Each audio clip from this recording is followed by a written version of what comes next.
Oh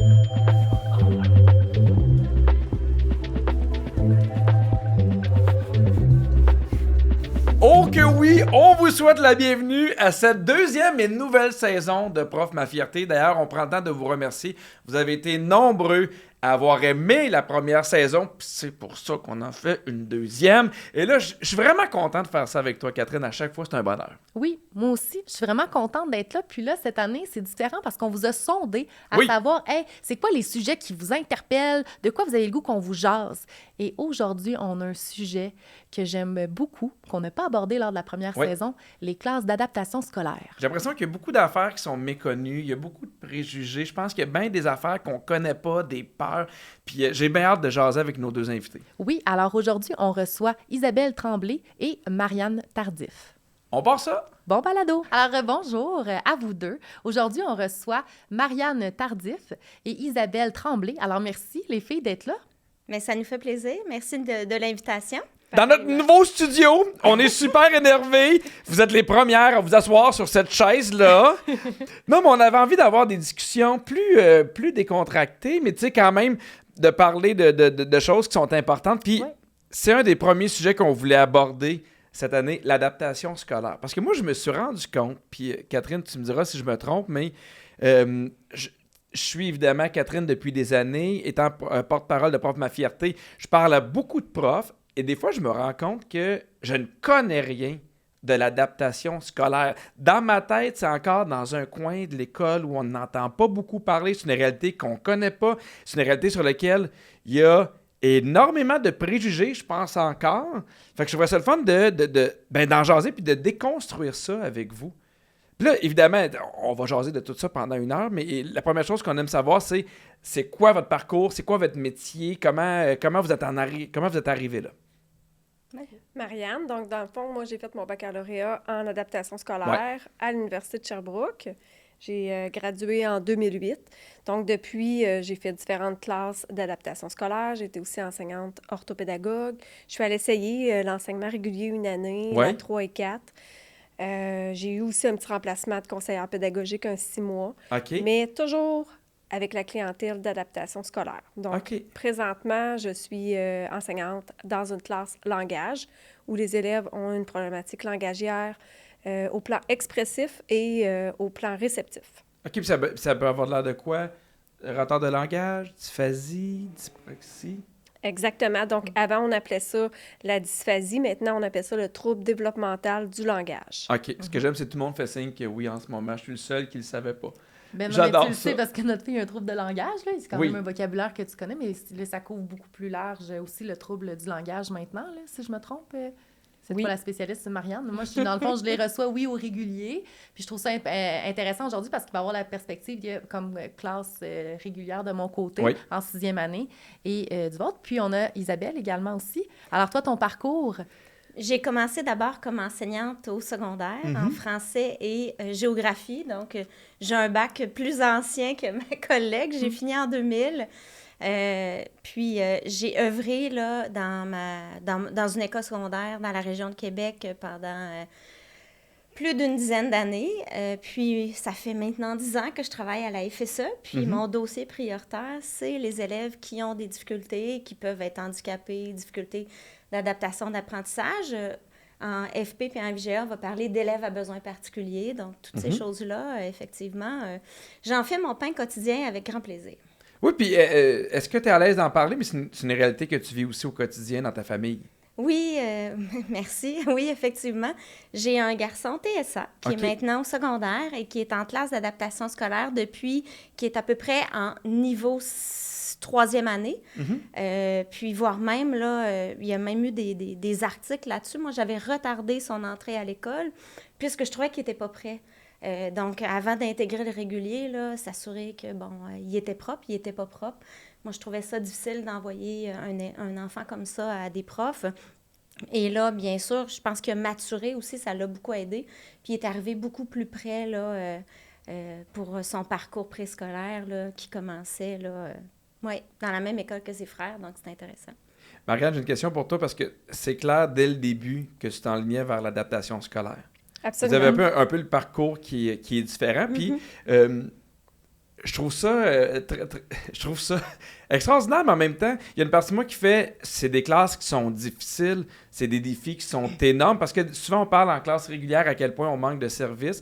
En adaptation scolaire, il y a ça aussi. Qu'est-ce qui a fait en sorte que malgré tout ça, tu t'es dit, moi, c'est avec ce genre d'élèves-là que j'ai envie de travailler? Bien, moi, la différence, j'aime ça. J'ai toujours été attirée vers la différence.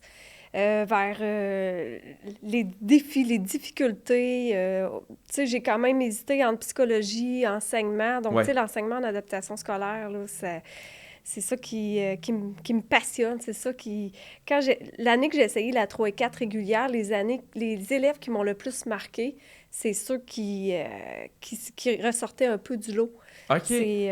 C'est les élèves qui avaient des défis, là, finalement. Là. Fait que je sais pas, c'est quelque chose qui m'attire, que j'aime, que c'est... Mais je trouve que ces enfants-là, pour en avoir côtoyé plusieurs, ont vraiment une belle sensibilité aussi. Puis des fois, c'est tellement vulnérable, leurs troubles.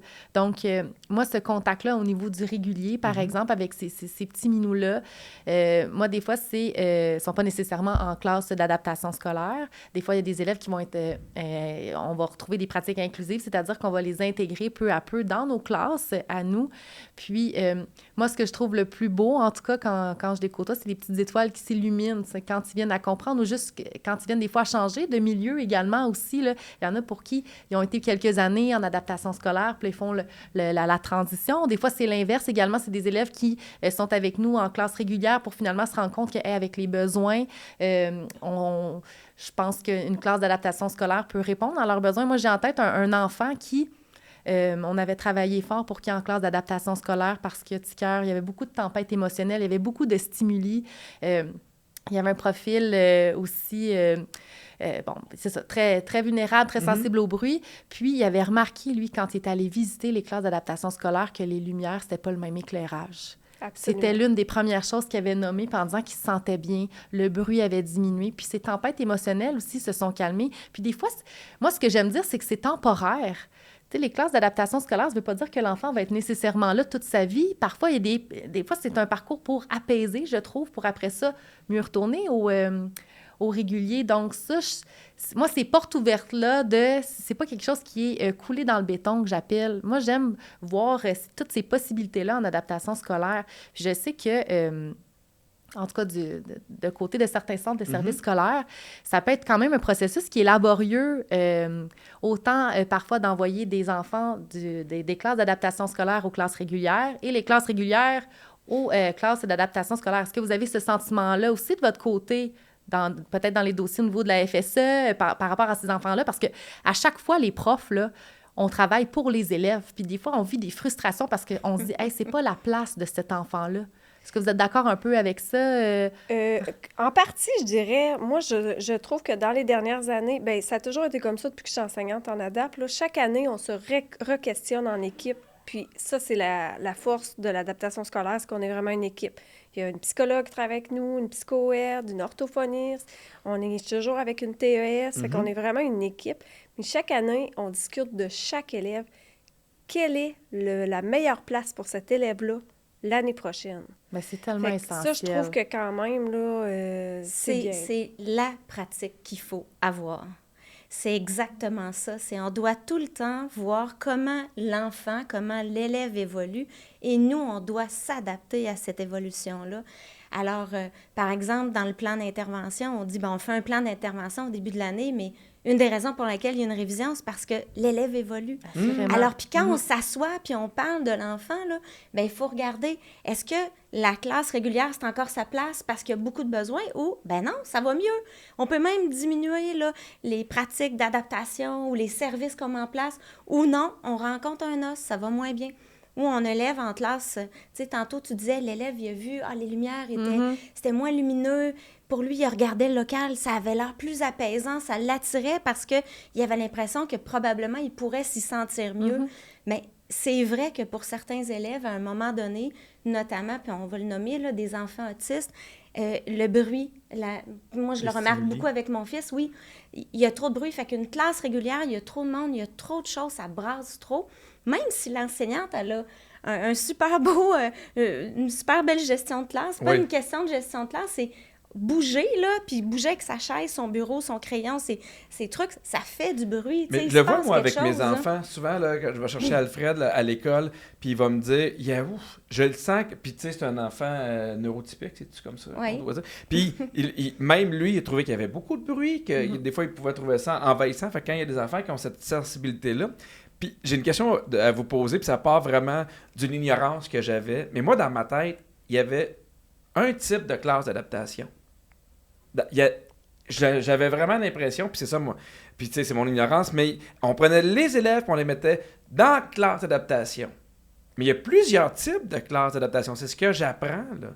Bien, ça dépend des centres de services. Oui, là. c'est ce que j'allais dire. Oui? Vraiment, Oui. oui, parce que ça dépend du bassin, du nombre d'élèves qu'il y a aussi dans le centre de service. Mais je dirais que dans mon centre de service, on est chanceux, que je pourrais dire, parce que oui, on peut les placer de façon le plus homogène, je dirais, là, En lien avec les besoins, disons, avec les là. besoins.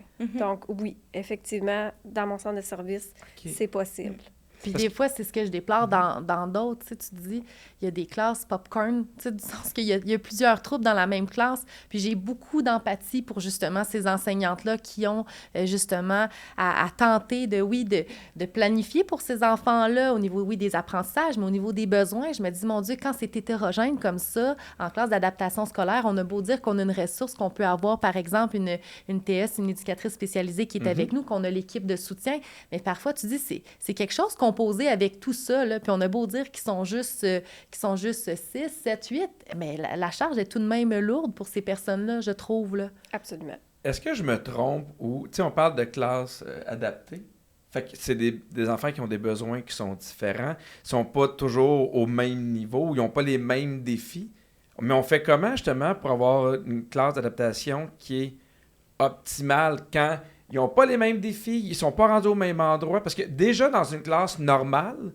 il faut apprendre à suivre le rythme d'une classe, mais avec des petits poussins qui vont vite, qui vont moins vite. On fait comment pour gérer ça dans une classe d'adaptation? Je reviendrai juste sur ta question d'avant, vas-y. parce que tout à l'heure, on dit, on n'enseigne pas juste en milieu urbain. Hein. On a des milieux géographiques au Québec là, où il y a beaucoup moins de gens. Oui. La classe d'adaptation scolaire, parfois, est bien, bien loin. Alors, ça se peut qu'on se retrouve avec une classe d'adaptation scolaire où on va regrouper des élèves avec des besoins différents parce qu'on n'a pas la masse critique d'élèves pour le faire. Je reviens à ta question que tu viens de poser. Je m'en souviens plus. Non, mais on fait comment pour s'assurer qu'on répond à ces besoins-là quand les besoins sont autant différents, les ça défis... soit optimal pour les enfants, ouais. dans le fond, là, avec les différents degrés d'apprentissage, mais de besoins également aussi. Bien, il y a le centre de service qui va être là en appui. Parce qu'ils ont des ressources sur place, vraiment, pour justement faire l'évaluation, puis regarder les caractéristiques des élèves, puis ils vont les jumeler. Je donne un exemple. Mon fils vient de faire la transition primaire-secondaire. Fait qu'il y avait dans son école 3 classes d'adaptation scolaire, puis on pouvait aller dans 3 écoles différentes où il y avait des classes d'adaptation scolaire. Alors, ce qu'ils ont fait, c'est qu'ils ont regardé son profil, puis ils ont regardé les places qui se libéraient, puis ils ont regardé, bien, ils nous ont dit, bien, on pense que dans cette école-là et dans cette classe-là, vu le profil des autres élèves déjà dans la classe en place, ça serait la meilleure place pour lui. Donc, il y a quand même une évaluation, une analyse le centre de service connaît l'élève parce que les profs au primaire, les intervenants l'ont présenté. Et là, on fait vraiment, là, on pose un regard critique, puis on dit, qu'est-ce qui va être le mieux pour l'enfant, pour son développement, puis là, on le place. C'est un peu un jeu d'échecs. Ça se peut qu'on se trompe, mais c'est un jeu d'échecs, puis habituellement, il y a bien réfléchi, là. Oui, mais moi, je trouve que ça, justement, c'est de prendre l'enfant comme un humain, puis non comme un client. Tu sais, justement, puis de conseiller aussi les parents, parce que des fois, des parents sont démunis. Tu sais, des fois, on se le dit, puis après, il me dit « Hey, on se laissera jamais parce que là, toi, là, comme prof, là, non, mais tu nous j'ai aides. avoué de quoi cette semaine. Parce qu'à chaque fois, maintenant que je fais les devoirs avec les enfants, ils sont terrifiés de faire les devoirs avec moi. Le mot est faible, quand Ils même. ont peur de toi, c'est ça que je comprends? Ben, je suis pas très bon. Je pense que je suis pas très bon pour les devoirs parce que j'ai pas la fibre pédagogique. Fait que des fois, je suis comme « Ah oui, 4 plus 4, ça fait 16. » Puis là, après ça en vient Ça une dérape. crise, mais je l'ai pas. Puis là, j'ai fait « Hey, pour vrai, on peut jamais se séparer. Jusqu'à temps qu'il soit fini leur secondaire, si jamais tu as un nouveau chum, il viendra habiter à la maison. Mais tu dois rester là pour faire les devoirs. » Mais c'est... Parce que ce que ça me fait penser, c'est que que justement, le centre de service scolaire, des fois, les directions s'y prennent ce temps-là avec les parents, parce que c'est pas tous les parents nécessairement qui connaissent, qui sont outillés. Moi, je suis en 6e année, puis juste de penser des fois au profil pour nos élèves au régulier, c'est quelque chose de laborieux. Donc, j'ose imaginer pour les enfants, justement, qui ont des besoins particuliers, de prendre ce temps-là, de dire, hey, nous, en regardant le profil de votre enfant, on croit que l'école peut être la plus optimale. Puis, tu sais, ça arrive aussi de se tromper, là, du sens qu'on, des fois, l'enfant évolue aussi en cours de route, puis la clientèle aussi dans cette classe-là évolue. Mais j'ai envie d'être dans quelque chose d'un peu plus tabou. Okay? Parce que là, je suis entouré de trois enseignantes qui sont bienveillantes, qui sont dans l'ouverture. Mais moi, je me rappelle, parce qu'on en a déjà parlé, mais on a une fille, Agnès, qui a un retard de langage. Puis maintenant, elle s'exprime très, très, très bien. Mais au début, quand elle parlait de retard de langage sévère, j'ai eu peur pour toute la suite. Oui. Qu'est-ce qui va se passer? Elle va-tu se faire des amis? Ça va-tu arriver? Elle va-tu se faire rire d'elle? Moi, tu es obligé de me battre avec des enfants. C'est vraiment ce que j'ai pensé. Non, mais dans le sens que j'ai eu très, très peur. Oui, c'est ça, mon cœur de papa avait peur pour la suite des choses. Et comment on fait avec des parents qu'on leur disait, moi, je crois que ton enfant irait mieux dans une classe d'adaptation. Moi, mon premier réflexe, ça serait de dire, j'aurais peur. Je sais à quel point c'est bienveillant. Mais quand je me place comme papa, je fais, est-ce que c'est définitif? Qu'est-ce qu'ils font? C'est-tu infantilisant? C'est la peur qui parle. Là. Mais vous vivez ça comment là, quand vous apprenez ou quand vous jasez avec des parents? Parce que je sais qu'il doit y avoir des parents qui sont libérés en disant, enfin, mon fils, ma fille va voir ce qu'ils ont besoin. Mais vous devez avoir des parents qui ont peur de l'inconnu, de l'étang, parce qu'il va rester là tout le temps. Qu'est-ce qui se passe? Est-ce que ça vous est déjà arrivé? Ben oui, absolument. Puis ça m'arrive encore. Ben, tu sais, je dirais, moi, mon devoir, c'est de répondre aux besoins de l'enfant, mais sous toutes ses formes. Fait que l'enfant, quand il arrive dans une classe ressource d'adaptation scolaire, on travaille pas juste le français, les maths et les matières de base. On travaille l'autonomie de l'enfant. Mm-hmm. On travaille ses habiletés de conversation. On travaille ses habiletés sociales. On travaille la gestion du stress. Des émotions. On travaille les émotions. On travaille l'enfant dans son tout. Mm-hmm. Puis on l'amène le plus loin possible selon ses capacités et son rythme à lui. Et ça devient, là, cocooning, cet environnement-là, le plus possible. C'est adapté pour l'enfant.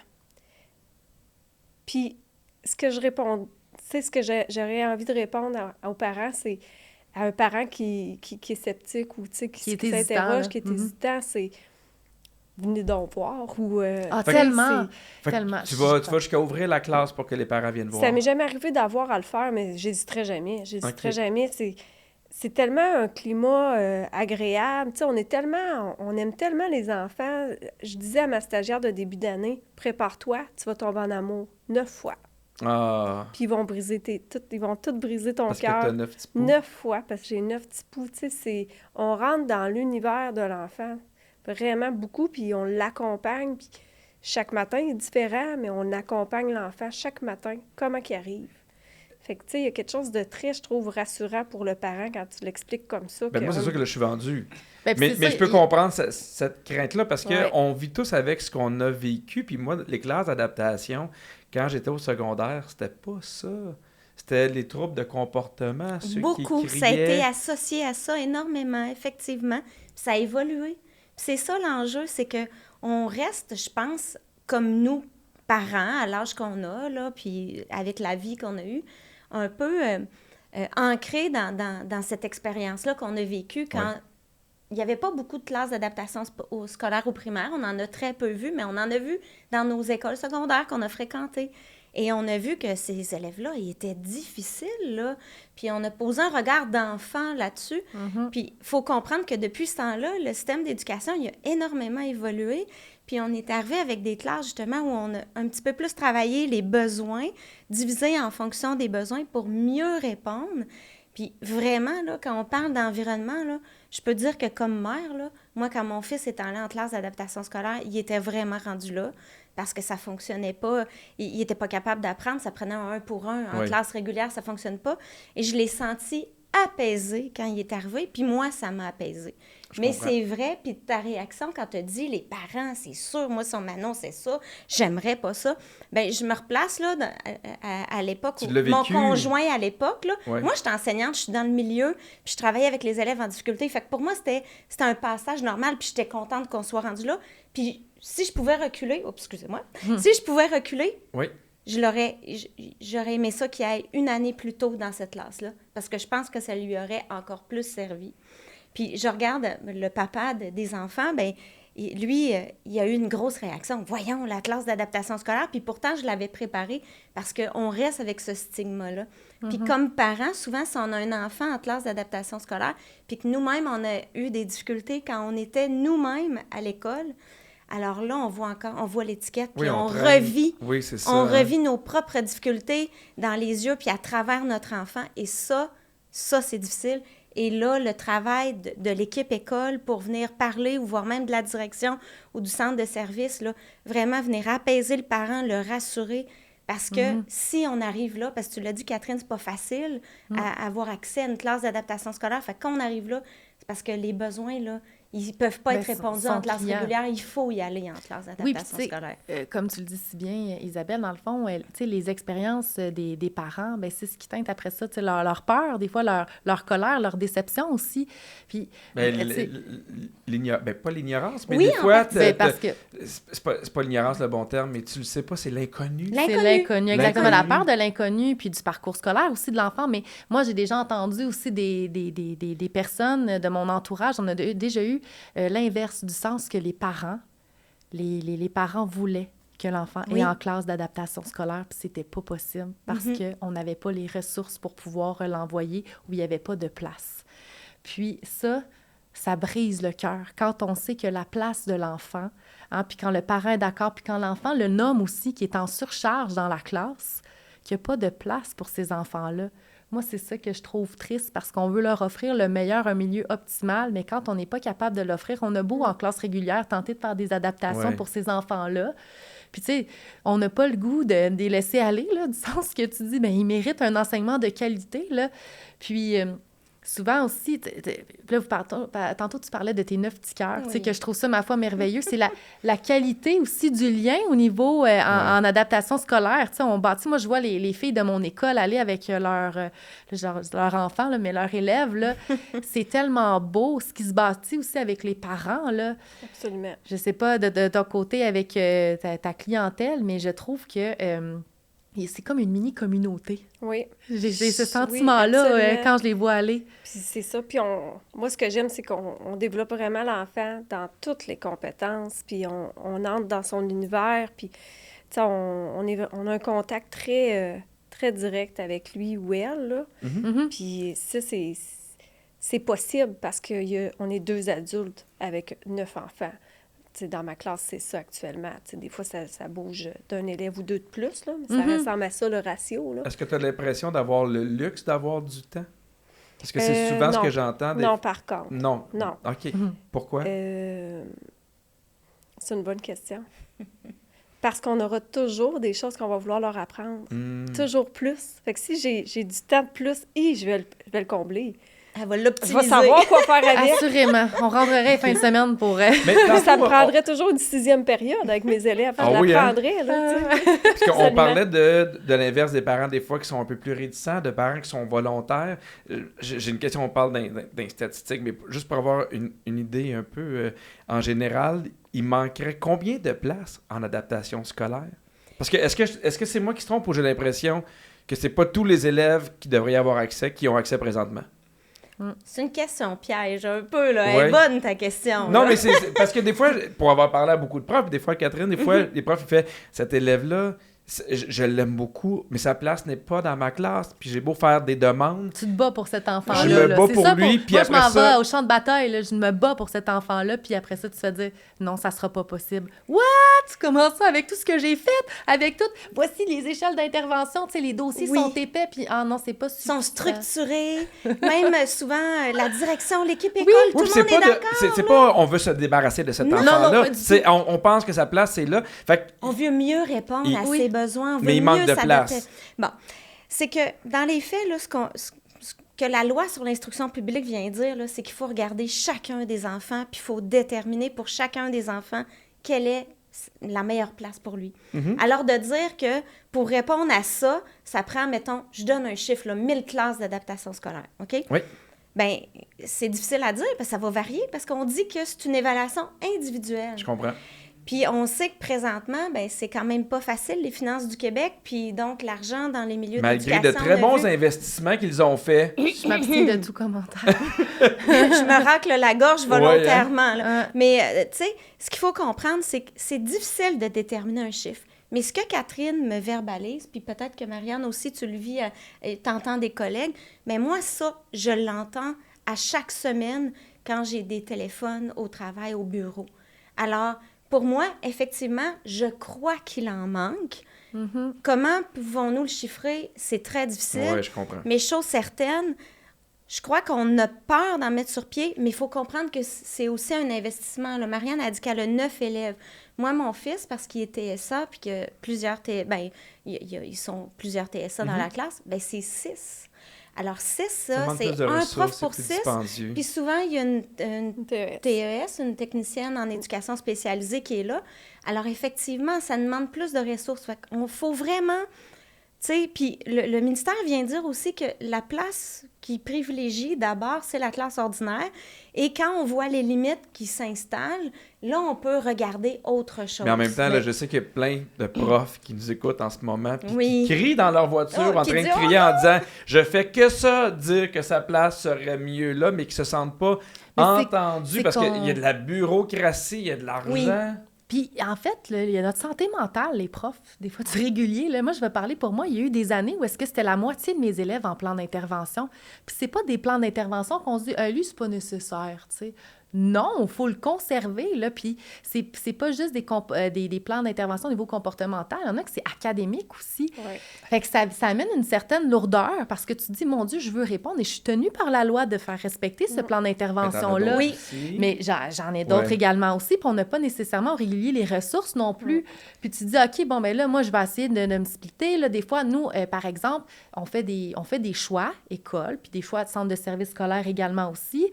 Nous, à l'école, bon, on a Agirto qu'on appelle. Donc, il y a des ressources qui sont mises pour les plus jeunes. Puis j'y crois sincèrement. Absolument. Mais après ça, les plus vieux, ça fait que là, on en souffre un peu parce qu'il y a moins de ressources. On en a tout de même, mais moins parce que, bon, on est dans le programme Agirto. Mais qu'est-ce qu'on fait après ça pour ces enfants-là? On a beau dire, hey, je vais faire de la récupération, je vais faire ci, je vais faire ça. N'empêche que moi, je suis titulaire, je n'ai pas nécessairement toute la formation pour être orthophoniste, orthopédagogue, bon, et compagnie. C'est d'autres professions. C'est d'autres professions. Puis, tu sais, là, nous, en ce moment, par rapport aux classes d'adaptation scolaire, là, nous, ce qu'on voit dans mon entourage, là, dans mes amis, j'en ai plusieurs dans plusieurs centres de services scolaires, c'est plus au niveau de la modification. Et là, moi, ça vient quand même me titiller comme prof en disant, bon, mais là, on va avoir un parcours modifié.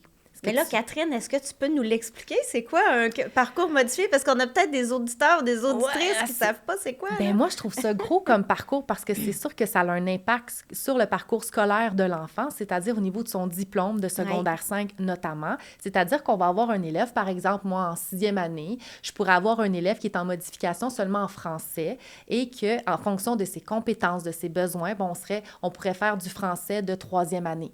Mais dans les autres matières, on est en 6e année. Ce qui ajoute à la lourdeur de ta tâche, là. Bien, assurément, parce que là, oui, je fais de la 6e année, mais cet enfant-là doit avoir des exercices modifiés de 3e année pour pouvoir répondre à ses besoins. Puis graduellement, bien, ça se peut qu'on vienne à faire de la 4e année, puis ainsi de suite, mais on y va vraiment en fonction des besoins de l'enfant. Puis peut-être même que en lecture, il est moins bon, puis en écriture, il est meilleur. Fait que là, on se promène là, entre les niveaux là, de compétences puis les niveaux. Mais est-ce que l'objectif, c'est de ton centre de service, c'est que si à un moment donné, il ne rattrape pas son retard, il arrive dans une classe d'adaptation scolaire? Parce que moi, depuis que je suis enseignante dans la classe d'adaptation scolaire, c'est tous des bulletins modifiés qu'ils ont. Bien, c'est ça, en adaptation scolaire. Là, nous, c'est comme une nouveauté qu'on voit plus fréquemment, là, je vous dirais, de notre côté, que, tu sais, auparavant, on n'en avait pas nécessairement. Oui, on avait des élèves en échec, puis on parlait, est-ce que c'est un doublement? Est-ce que c'est possible? Oui, non. Ou sinon, bien, modifier, bien là, il y a quand même... faut que... on peut pas juste mettre un enfant en modification, au sens qu'il y a une équipe multi qui est derrière ça également aussi. Il y a les parents aussi qu'il faut qu'ils soient en accord parce que c'est eux aussi qui sont concernés. Puis comme tu disais qu'il y a un impact sur la diplomation, ben le parent, il faut qu'il soit au courant. Ben oui, exactement. Fait qu'on fait pas ça comme ça. Puis en même temps, il faut que l'enfant ait un certain retard. Il faut pas que ça soit en 5e année, ça a moins bien été, il y a eu des échecs. Ben là, on tombe en... Mais non, il y a comme un bagage. Puis là, étant donné que moi, je suis en 6e année, bien, c'est ça qu'on commence à voir, étant donné que le bagage ici, moi, j'appelle ça le mur de briques, là. C'est comme si l'enfant, pendant son parcours scolaire, bien, il y avait des trous dans son mur de briques. Fait que là, des fois, nous, ils nous arrivent en 5e, 6e année, petit cœur, puis là, ils ont plusieurs trous. Fait que le mur est vraiment sur le point de s'écrouler, de s'effondrer. Oui, exactement. Fait que là, qu'est-ce qu'on fait avec ça? Puis là, c'est là qu'on dit, bien là, nous, les classes d'adaptation scolaire au niveau des troubles d'apprentissage, bien, les places sont limitées également aussi. Fait qu'il y a toutes ces questions-là à se poser, à savoir, bien, c'est quoi le mieux pour l'enfant? On a beaucoup de questions. Oui. Mais c'est ça qui arrive, parce qu'on parle d'enfants qui ont des défis tous particuliers, avec une bureaucratie en haut, oui. Qui essaye de tout régler d'un coup. Mais je vais revenir à ce que tu disais tantôt, Marianne, parce que je trouvais ça beau, ce que tu disais, puis là, j'étais comme... Je fermais quasiment les yeux, puis je voyais ta classe, à quel point c'était doux, c'était bienveillant. Mais... On a le goût d'y aller, hein, Ben non, mais il y a de quoi où on fait, tu sais, une chance qu'il y a des Marianne partout au Québec qui s'occupent de ces petits poux-là. Mais est-ce que tu as l'impression qu'avec le temps, ça s'est complexifié? Puis surtout, c'est quoi tes plus gros défis ou tes frustrations auxquelles tu fais face? Tu as plusieurs questions. Oui. Est-ce que ça s'est complexifié? Oui, car les élèves arrivent dans les classes ressources de plus en plus tard, justement. L'objectif est de les garder réguliers. Puis parfois, je trouve que c'est vraiment une bonne chose qu'on les garde le plus longtemps possible au régulier. C'est juste que parfois, ils arrivent un peu trop tard. Je trouve que leur estime est rendue vraiment à terre à un moment donné. J'ai vu des élèves m'arriver puis qui étaient dépressifs, que les parents me disaient qu'ils avaient perdu beaucoup de poids. Des élèves qui veulent même plus écouter parce qu'ils ont perdu confiance, qu'ils vont comprendre. Fait que des élèves qui nous arrivent, mais qu'on doit seulement, le 1er ou le 2e mois, on doit seulement leur faire découvrir à quel point l'école, c'est beau, puis qu'ils peuvent comprendre.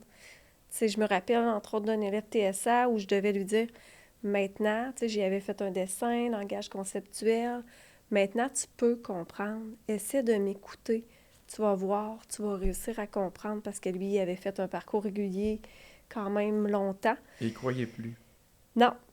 Fait que ça, je trouve que c'est plus difficile. Je me rappelle plus de tes questions, puis pourquoi je réponds ça. Mais non, mais je trouve ça intéressant que tu parles mais les frustrations, parce que je trouvais ça beau ce que tu disais, mais je suis comme dans la réalité, c'est sûr que les frustrations dans la vie de tous les jours, c'est quoi les défis de la classe d'adaptation? OK, dans la classe. Les défis dans la classe, ben... C'est sûr que j'ai beaucoup de troubles en comorbidité, là, donc j'ai beaucoup... Tu sais, mes élèves, ils ont tous un trouble de langage, mais tu sais, il peut y avoir aussi du Gilles de la Tourette, il peut y avoir de l'opposition, des troubles d'attachement, TDAH, bien entendu.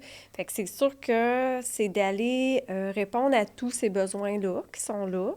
Je dirais que... Mais c'est ça mon rôle, tu sais. Parce qu'il y a le langage, mais il y a toutes les autres difficultés qu'ils ont, auxquelles il faut répondre aussi. Il faut répondre, exact. Je dirais que même si je le sais pertinemment qu'on travaille avec eux, tout est important, je dirais que ce que je trouve difficile, c'est quand un élève n'est pas disponible aux apprentissages puis que je ne peux pas faire grand-chose. Parfois, un élève peut ne pas être disponible aux apprentissages 1 heure, parfois c'est une demi-journée, parfois c'est une journée, parfois c'est une semaine, ça dépend de ce qu'il vit. Ça, je trouve ça plus difficile de laisser aller, que c'est ma partie enseignante qui doit laisser aller le fait que il est présent, pas possible. Mais c'est pas possible. Il y a des choses qui font en sorte qu'il n'est pas disponible. Puis plus tôt dans l'émission, tu parlais que tu travailles avec des orthophonistes, des TES, puis travailleur social. Est-ce que tu as tout ce qu'il faut comme ressources? Parce que souvent, quand on parle aux professeurs, aux enseignants, aux enseignantes, ils nous disent « Hey, nous, là, il nous manque des ressources. » Est-ce que c'est la même chose en adaptation? Je trouve que c'est de mieux en mieux. Même que depuis quelques années, on a de l'ergothérapie, donc une ergothérapeute qui peut venir me voir, observer mes élèves, me conseiller, me donner des trucs, me dire qu'est-ce qu'elle trouve qui va bien, que je pourrais faire pour optimiser la classe. Ça, ce service d'ergothérapie-là, j'apprécie ça beaucoup. Depuis que j'étais en classe langage, j'ai toujours eu le service d'orthophonie. Ça, Oui. c'est un service vraiment très, très essentiel. Là, on travaille en collaboration Oui, avec le vraiment langage. beaucoup. Là. Ça, c'est... je trouve que c'est de mieux en mieux. Ah ben, moi, là, j'aime ça, entendre ça. Ça fait du bien parce que souvent, tu sais, surtout maintenant, avec les coupures, on entend beaucoup d'affaires négatives, mais tu sais, c'est le fun de voir qu'il y a ça aussi. Ben nous, on en a vu dans notre milieu, mettons, en classe régulière, mais moi, c'est ça que je trouve difficile, des fois, de combiner toutes ces ressources-là, du sens que, parfois, nous, de notre côté, on a des classes de 26 élèves, on en a déjà eu. Puis là, j'avais, à l'époque, vraiment une classe qui avait vraiment de très grands besoins, mais très diversifiés aussi. Puis là, l'ergothérapeute m'avait dit, OK, avec ce genre d'élève-là, moi, ce que je te suggère, là, ce que tu vas prendre, il va falloir que tu lui fasses des points de pression pendant au moins 5 minutes à chaque transition. J'ai fait, OK. Là, avec lui, ce que tu devrais faire maintenant, c'est que là, lui, il va falloir que tu aies le massé. Là, j'ai fait, je comprends tout ça, là. Mais ça c'est sera pas vraiment possible. merveilleux, là. Mais à C'est pas 26 réaliste. élèves, Non. c'est pas réaliste. Je vais tenter Absolument. de le faire, honnêtement, là, tu sais. Du mieux Mais que je peux. du mieux que je peux, exactement. Puis des fois, c'est que... des fois, certaines ressources externes, pas nécessairement, je ne parle pas celles de Non. l'école, mais ceux qu'on fait affaire à l'externe, elles nous arrivent. Puis mon Dieu, qui ont des beaux moyens. Mm. Mais je trouve que en classe régulière, c'est ça que je trouve difficile, Absolument. d'être capable de mettre en application tous ces moyens-là qui, j'y crois sincèrement, là, mais si seulement j'avais d'autres Nous, on adultes peut. avec moi, là, je sais que l'aide à la classe, c'est là, nous, on Ouais. en voit de plus en plus aussi, ça fait une différence parce que tu dis, oh mon Dieu, OK, on peut pallier, on peut aider ce genre de besoins-là. Mais des fois, quand c'est très spécifique, puis vu le volume d'élèves aussi, Oui. j'ai déjà vécu une classe parce qu'on avait une mesure spéciale, puis j'avais 18 élèves Oui, au lieu de 26. J'ai vu c'est la incroyable. différence de pouvoir m'occuper de 18 élèves, tu sais. Ouais. À quel point, juste au niveau du lien, juste au niveau des interventions aussi, parce que si j'avais à recommencer mon parcours, là, Et 8 de moins, là, c'est ben, quelque oui, chose. 8 de moi, oui, c'est énorme, là, mais moi, si j'avais à recommencer mon parcours, je ferais en adaptation scolaire. Je C'est mon pense seul que- regret Ouais. de mon parcours, puis c'est pour ça que j'ai fait ma maîtrise en psychopédagogie après ça à l'Université de Sherbrooke, parce que ça manquait à ma formation. Bien, je te rejoins, Catherine, parce que moi, j'ai œuvré au secondaire avec beaucoup de classes d'adaptation scolaire, puis je me suis vraiment faite amie avec des enseignantes, notamment en classe de langage, en FPT ou en cheminement particulier là, continu. Là. C'est des petites classes. Puis, des fois, souvent, j'allais les aider là, parce qu'ils faisaient de la cuisine, puis ils disaient, y a-tu quelqu'un qui viendrait nous donner un coup de main dans la classe? Parce Ouais. que là, on travaille avec des fours, puis des ronds de poêle, puis tout ça. Hey, moi, je suis libre, là, je vais y aller, il n'y a pas de problème. Puis, dans le fond, là, même moi, quand j'ai choisi d'aller au secondaire, c'est parce que c'est des profs du secondaire un peu hein, qui m'avaient inspirée, puis j'ai dit, je m'en vais là. Mais aujourd'hui, si je recommençais, c'est ça que je ferais. Je rentre en adaptation scolaire parce que de dorloter, là, puis de faire apprendre, puis de faire évoluer des petits êtres. Puis ce qui est le fun, en plus, c'est que souvent, tu les as plus qu'une année. Parce Absolument. que quand tu as une classe d'adaptation scolaire, tu évolues quelques années avec l'élève. Fait que tu peux vraiment le propulser. Parce qu'il y en a qui évoluent plus rapidement, puis d'autres très lentement. Mais tu vois la différence, puis il grandit sous tes yeux, puis il devient une belle personne sous tes yeux. Puis ça, c'est magnifique. On le voit au secondaire, mais ça va vite, les ados, les hormones, etc. Oui. Puis on les voit une période, moi, j'enseignais une matière importante, fait que je les voyais souvent. Mais on s'entend que c'est très différent. C'est challengeant, c'est des ados. Mais là, il me pas semble, la le petit réalité. cocooning, le petit travail. Puis oui, c'est pas facile au quotidien. Tu as posé la question, est-ce que ça se complexifie? Moi, quand je m'assois avec des profs d'adap, ce qu'ils me disent, c'est « Isabelle, ce que je vis aujourd'hui, c'est pas ce que je vivais avant. » Ce qu'ils me disent, c'est que des fois, il y a des milieux où, comme tu dis, on les envoie en classe d'adaptation scolaire comme un peu en bout de ligne. Puis là, il y a des difficultés comportementales ou d'apprentissage qui se sont installées, qui se sont complexifiées, puis détricoter toute cette complexification-là, puis essayer de retricoter un beau chandail, ben là, c'est plus difficile. Ben c'est très complexe parce que, tu sais, les enfants qui ont notamment des troubles d'apprentissage ou des difficultés d'apprentissage, ben c'est sûr que par après, ça va se manifester au niveau des comportements difficiles. Parce qu'un enfant qui a de la difficulté dans une matière, ben là, lui, ne sera pas porté nécessairement à vouloir écouter. C'est difficile pour lui. Fait que des fois, ça va amener à de la désorganisation aussi. Fait que c'est tout ça à tenir compte. Puis moi, j'ai une pensée aussi pour, bon, les profs que je côtoie qui sont en adap, c'est la planification aussi qui est sur plusieurs niveaux, là. C'est pas rien. Nous, on aime ça, soutenir notre équipe. Tu sais, nous, les profs, on va beaucoup offrir de notre matériel. Tu sais, nous, on est sans cahier, là. Donc, des fois, c'est ça, on va aller soutenir pour aider. Parce qu'à un moment donné, quand tu as 4 niveaux dans une même classe, ça amène une lourdeur. Mais j'aimerais ça faire du chemin sur ce que tu dis, parce que, tu sais, on a beaucoup d'enseignantes qui nous écoutent par rapport au primaire, au secondaire. Il y a une cohabitation, là. Mettons, j'arrive avec une autre question piège, mais qu'est-ce que vous aimeriez que les profs de cheminement régulier soient au courant de votre classe? Qu'est-ce que vous aimeriez? Moi, là, j'aimerais ça que les profs soient au courant de tel truc. Ou qu'est-ce que ça peut faire en sorte que la cohabitation dans une école soit encore plus merveilleuse? Parce que moi, je me rappelle d'un show d'humour que j'ai fait dans une école à Quaticook où tout était mélangé. Puis à un moment donné, il y avait un jeune qui était dans une classe d'adaptation qui était monté sur scène. Puis tout le monde l'encourageait. Tout le monde le connaissait. C'était beau à voir. C'était super beau. Puis j'avais parlé au professeur. Puis on fait, nous ici... la classe d'adaptation, on l'intègre dans le reste de l'école. On veut pas qu'il soit dans le fond d'un couloir avec des gens qui ne connaissent pas. Alors, on va parler d'école inclusive ici, où les élèves qui ont des difficultés, ils font partie de la vie de l'école. C'est beau, ça. Bien, pour répondre à ta question, je trouve que c'est toujours difficile, mais ça va venir beaucoup de mes collègues. C'est mes collègues qui m'ouvrent les portes. OK. Puis grâce à ça, on réussit, je trouve. Donc, je me souviens d'un élève qui a déjà été intégré en art dramatique parce qu'il était doué. Un élève qui a déjà été intégré en anglais parce que... Il reste dans ta classe, mais pour l'art dramatique, il partait. Oui, exactement. Ah, wow! Dernièrement, on a fait un balado à mon école où mes élèves expliquent quelle est la classe langage, qu'est-ce qu'ils font dans la classe langage, quel est un trouble développemental du langage. Wow. Et entre autres, là, il mentionne qu'on n'aime pas ça quand vous nous pointez du doigt, quand vous nous posez des questions pièges dans la cour d'école. Fait que là, ça a tout été envoyé à tous les élèves de l'école. Tout le monde, ça démystifie, je trouve, un petit peu. Ça normalise le tout, Ça normalise. Puis, tu sais, j'ai eu des réactions. Puis, par le passé, on a fait dans le fond, on fait ça dans le cadre de la semaine du trouble développemental du langage, là, qui est toujours dans le mois d'octobre. Là, on essaie toujours de faire quelque chose pour justement faire fleurir nos élèves, un sentiment d'appartenance. Puis c'est déjà arrivé même par le passé que nos élèves sont devenus populaires à cause de certaines affaires comme ça qu'on a mis en place. C'est beau ça, quand ça arrive dans l'école. Oui, mais je vous dirais que c'est vraiment des profs qui m'ouvrent la porte parce qu'eux aussi ont un intérêt pour mes élèves. Donc, hey, moi, tes élèves, si ont le goût de faire ça, tu leur diras. J'ai une élève qui m'a ouvert sa porte pour les maths.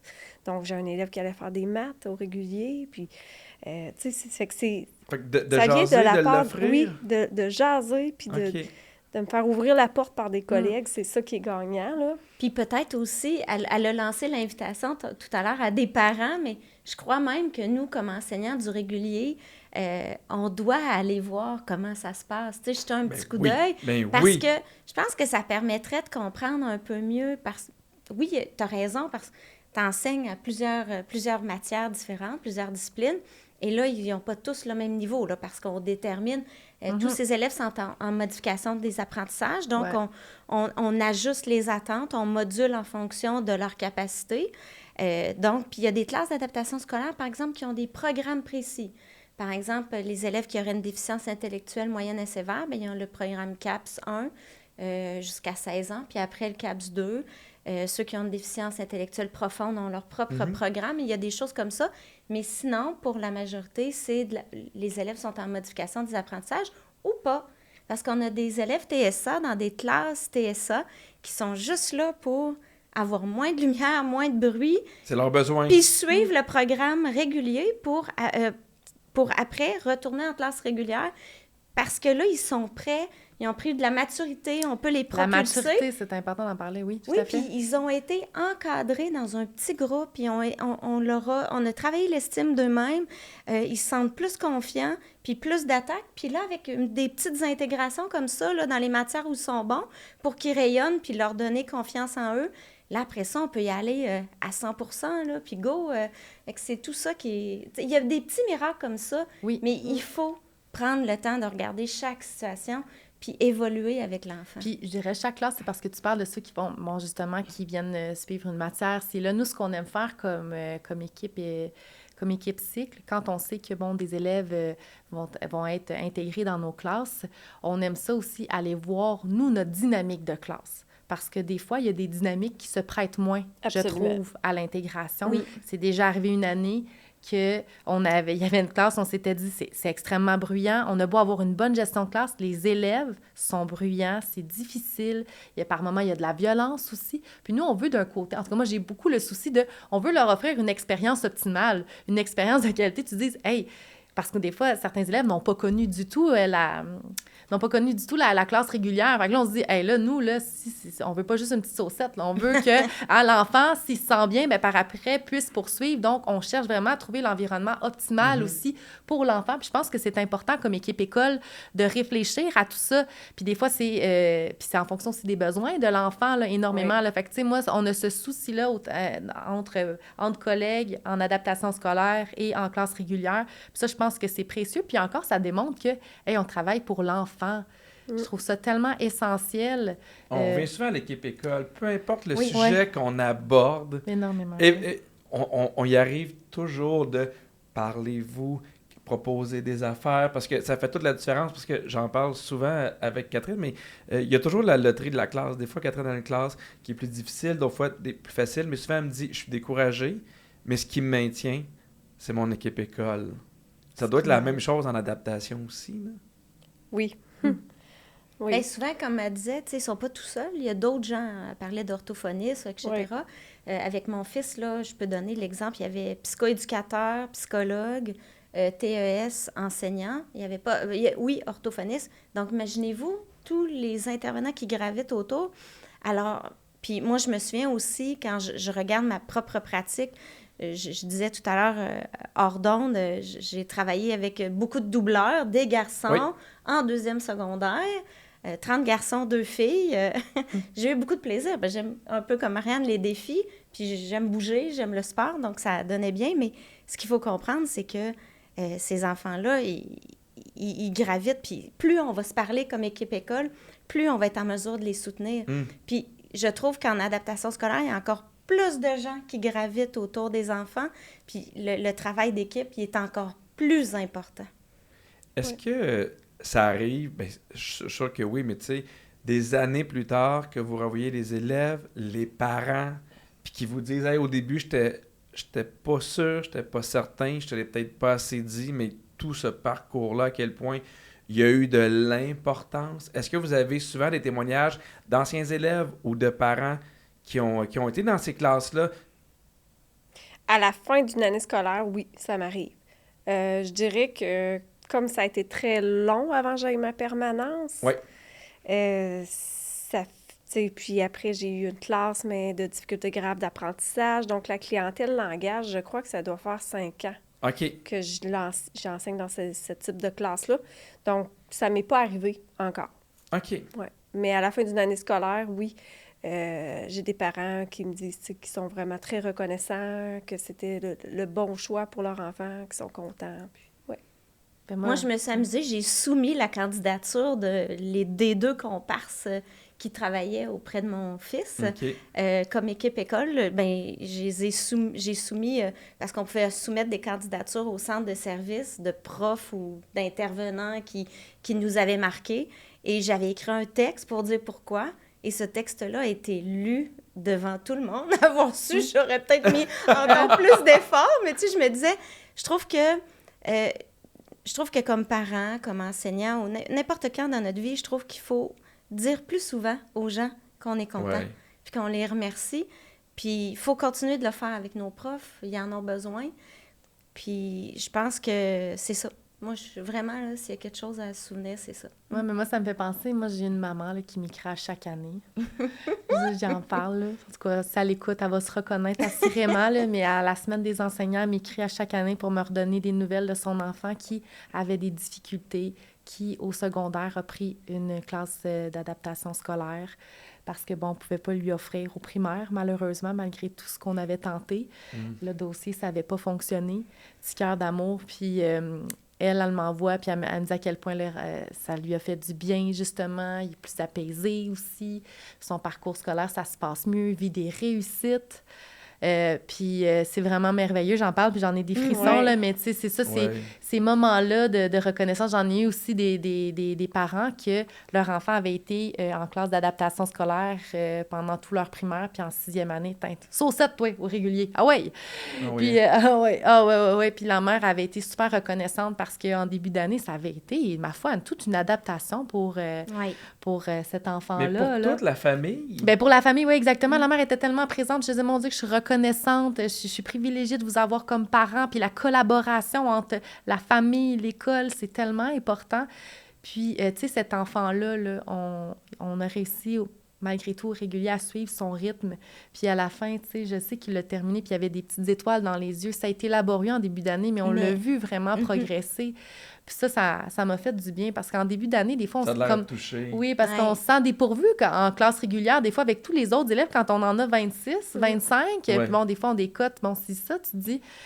Moi, je pourrais pas lui offrir le même accompagnement quand il était dans sa classe d'adaptation scolaire, puis quand il était 7-8 élèves avec d'autres ressources. Moi, je suis toute seule dans ma classe. Ouais. Des fois, oui, je peux avoir l'éducatrice spécialisée qui vient, puis je suis chanceuse, on a une belle équipe à mon école d'éducatrices, mais tu dis, plus souvent, il y a d'autres feux à éteindre aussi dans l'école. Il n'y a pas seulement ma classe. Fait que ça fait du bien de savoir que que les parents reconnaissent le travail qu'on a fait, bien malgré nous, tu sais, avec ce qu'on peut, dans le fond, là. Ouais. On est déjà rendu aux questions à rafale, mais juste avant, j'ai une dernière question qui est toute simple, mais qui ne l'est pas en même temps. Pour ceux qui nous écoutent, pour les professeurs, parce qu'on a beaucoup aussi de gens qui nous écoutent qui ne travaillent pas dans le milieu de l'éducation, mais que ça les passionne. C'est quoi les avantages pour un enfant qui en a besoin d'être dans une classe adaptée? Il y a juste des avantages. Oui. Oui, bien, comme vous dites, on répond plus à ces aspects sensoriels, là, je trouve, là, quand tu parlais de la luminosité, le besoin de bouger, le besoin de manipuler, tu sais, parce qu'on peut prendre le temps. On développe plus que les matières de base, on développe le tout de l'enfant. Ça aussi, c'est un avantage. Je dirais que l'avantage qu'il y a, c'est... développer sa confiance. Oui. On en a tellement pas assez parlé, mais c'est tellement vrai, ça. Là, mais moi, au contraire, j'ai trouvé qu'on a parlé de beaucoup du côté humain. Oui. Oui. Tu sais, puis l'académique, mais l'humain aussi. On développe l'élève dans sa globalité. Oui. C'est très chouette. Moi, j'ai aidé un petit peu une maman qui avait une difficulté avec sa fille, qui a de très, très grandes difficultés, là, multidiagnostiques, qui ne voulait plus du tout à l'école. Elle allait à l'école, puis elle réussit à y aller juste 3 demi-journées par semaine. Puis il y avait l'estime de soi là-dedans. Elle se sentait tellement différente des autres et tout ça. Puis on a travaillé pour qu'elle ait notamment un transport adapté, parce que nos élèves en classe d'adaptation scolaire ont droit, pour la majorité, à un transport adapté. Déjà là, quelque chose de plus réduit. Ils arrivent à l'école, ils sont moins fatigués, le transport a été moins long, puis en plus, il y a eu moins de bruit. Et ils sont plus disposés. Tu sais, on disait, là, des fois, ils arrivent, ils sont pas disposés. Fait que ce qui arrive, c'est que la classe d'adaptation scolaire, avec le service adapté qui l'amène à l'école, fait qu'il y a plus de chances que l'élève soit disponible pour des apprentissages. Puis là, on a dit que l'éventail des apprentissages était large. Mais cette maman-là, depuis que l'enfant est en classe d'adaptation scolaire, depuis le mois de septembre, sa fille veut aller à l'école. Puis ça faisait 2 ans qu'elle ne voulait plus y aller du tout. C'est énorme. Fait que juste ce gain-là, la maman là, est reconnaissante. Là, assurément, donner le goût d'aller à l'école, d'aimer ça, de se lever puis d'être heureux. Même nous, tantôt, on était comme, on n'a pas besoin de sa place, mais on en a goûté dans la classe adaptée. Ça va de l'air calme, ça va de l'air cosy, il y a de quoi de... Ah ben moi, c'est ça. Ils sont pas toutes comme ça, quand même. Non, c'est ça, faut faire... Non, je sais, mais moi, j'ai comme ça. Pour en connaître, là. C'est ça, mais... Il y en a qui bougent un petit peu plus. Mais il y a ça aussi. Il y a des petites choses qui volent un petit peu dans les airs. Faut pas oublier non plus ce type de classe-là aussi. Moi, c'est mon genre de classe qui m'interpelle. J'ai toujours dit à Pierre, moi, garoche-moi des chaises. Moi, c'est ce qui m'allume, du sens que c'est de comprendre l'enfant. Non, pas à lui. Moi, je garoche rien à Catherine, c'est important de le dire. Mais je suis une fille hyper active, du sens que moi, c'est ça qui m'allume. Puis en même temps, quand je choisis nos groupes qui nous sont présentés ou les cas justement d'élèves qui viennent être intégrés dans nos classes, bien c'est sûr que moi, ça, c'est une sensibilité pour ces enfants-là, une sensibilité empathique que j'appelle. Mais il y en a pour qui, par exemple, moi, j'ai une amie qui, elle, au niveau des enfants qui sont autistes, elle, ça vient la toucher profondément. Fait que des fois, je trouve que c'est bien d'y aller avec les forces aussi des enseignants. Bien choisir ta clientèle. Si on peut lever la main parfois, puis il y a peut-être ça, tu parlais d'administratif, là, mais quand on peut lever la main et dire, dire, ben moi, je serais peut-être prête, là. Ouais. Tu sais, si je pourrais en prendre 2-3 élèves TSA, puis... Mais qu'est-ce qu'on organiserait pour que ça fonctionne, tu sais? Absolument. Puis, en même temps, comment on adapterait un peu mieux la classe? Tu sais, il y a tout ça aussi, effectivement. Ouais. Moi, je me souviens, je te rejoins beaucoup. Moi, j'aime ça quand ça bouge. Je suis une Ouais. fille sportive. Fait que mes 30 gars puis mes 2 filles, là, Ça marchait j'aimais bien. ça, là. Ouais, Hey, ouais, j'avais du challenge à chaque jour. C'était super trippant. J'arrivais, là, j'étais fatiguée chez nous, mais j'ai le sentiment du devoir accompli. Puis je pense que T'étais chaque stimulée. prof, c'est ça qu'on veut. Ouais. là. Ouais, On va ouais, arriver ouais. chez nous et dire, hey, là, j'ai donné mon max pour mes élèves. Puis vraiment, là, on est content. C'est notre paye, on va se le dire, là.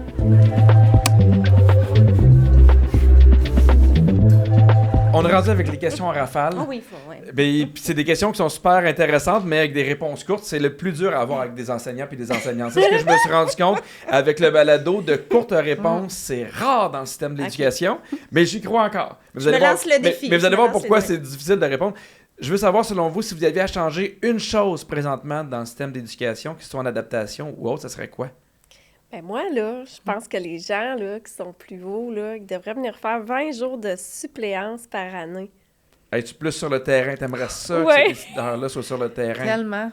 Tellement. J'ai répondu vite, hein? Mais non, mais en ce moment, j'entends Vite, les gens et c'est applaudir. Oui. J'entends les gens se D'accord. lever debout, Et pas juste, applaudir puis crier. puis Pas pas rien. juste dans un type de classe. Non, non, Formation non. professionnelle, Oui, oui. secondaire, adaptation, préscolaire, maternelle 4 ans, primaire. Il y a beaucoup, c'est gros Service de l'éducation garde. quand on y pense. Merci. Service de garde, Oui, exactement. De la là. précision. Oui, oui, Absolument. oui. De ton côté, Isabelle? Ben moi, je pense que le service d'adaptation scolaire, c'est vraiment une perle qu'on a au Québec. Oui. On doit continuer vraiment à s'en occuper, puis peut-être la rendre plus disponible pour les Ouais. élèves qui en ont réellement besoin. OK. Je suis un peu dans la même veine pour la deuxième question. Qu'est-ce qui va bien? Qu'est-ce qui, en ce moment, fait ça? T'en parles un peu tantôt, les services, t'as l'impression qu'il y en avait plus. Fait que sur quoi on devrait continuer de travailler, si on est sur la bonne voie ou même qu'on est bon? Bien, je pense qu'on devrait continuer à faire confiance aux enseignants parce que moi, je connais juste des bons enseignants. J'en connais pas des enseignants qui sont pas là pour les bonnes raisons. Je pense qu'on devrait continuer de faire confiance aux gens qui sont là, qui sont sur le terrain, qui aiment les enfants et qui sont là tous les jours pour eux autres. Encore une fois, j'espère que les gens d'en haut écoutent.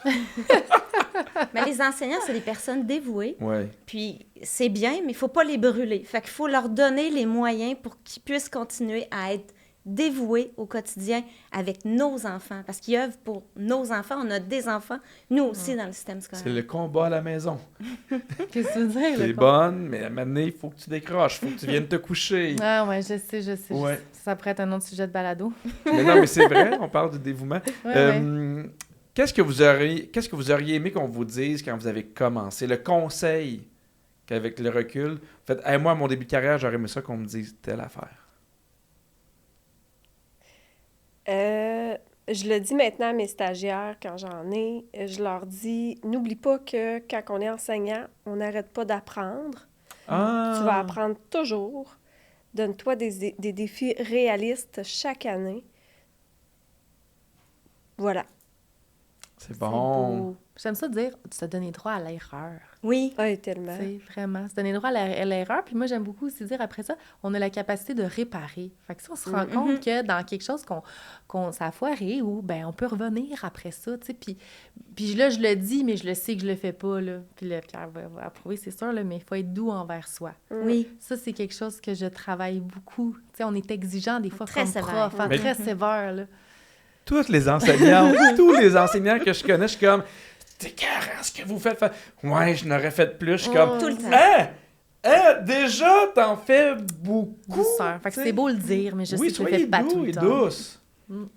De ton côté? Ben moi, j'ai souvent accès aux étudiants dans les universités. Puis Oui. souvent, ce que je leur dis, c'est écoute ta petite voix.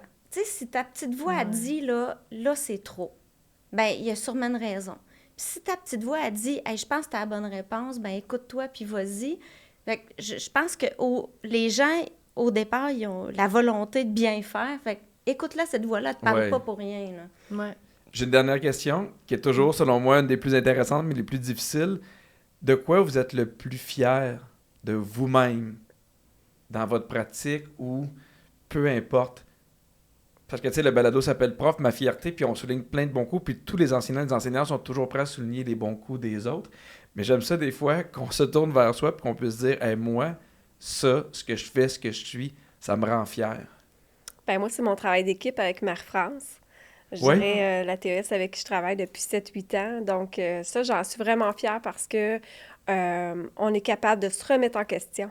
On est capable de se challenger. On est capable de se dire les véritables choses qu'on a à se dire pour évoluer ensemble, puis dans le bien, toujours des besoins des élèves. Okay. On dit souvent qu'on s'obstine sans se chicaner, puis qu'on aimerait donc pouvoir faire ça avec nos conjoints.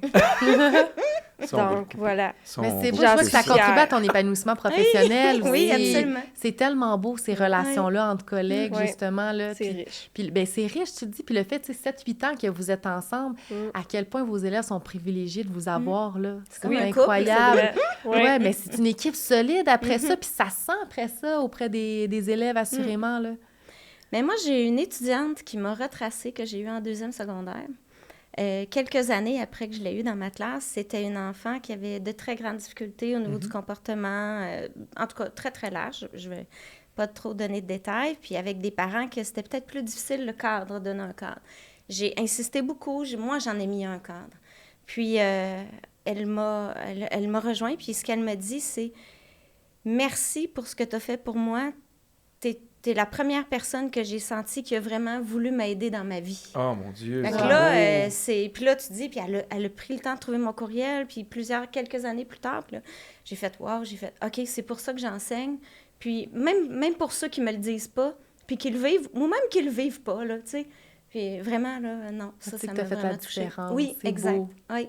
Mais merci pour la discussion. Je trouve ça vraiment intéressant. On le disait au début, mais moi, c'était un aspect que je connaissais moins.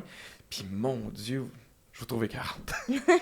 Merci de faire les petits miracles tous les jours dans vos classes d'adaptation. Puis, on invite les profs dans le système régulier à aller vous voir, à aller vous jaser. Puis, merci de vous occuper. Oui, merci à Marianne. Merci à Isabelle. C'est maintenant le temps de parler du courriel. Oui, je me rappelle jamais. C'est profmafierté@fse.lacsq.org. Si vous avez des questions, si vous voulez participer, s'il y a des sujets que vous aimeriez qu'on aborde, ça nous fait plaisir. Puis, parce qu'évidemment, on le dit souvent, mais ce balado-là, on le fait pour vous. On veut qu'il vous serve le plus possible. Fait que on aime bien ça vous lire. Merci, Catherine. Merci, Pierre. Merci à vous deux. Merci à vous.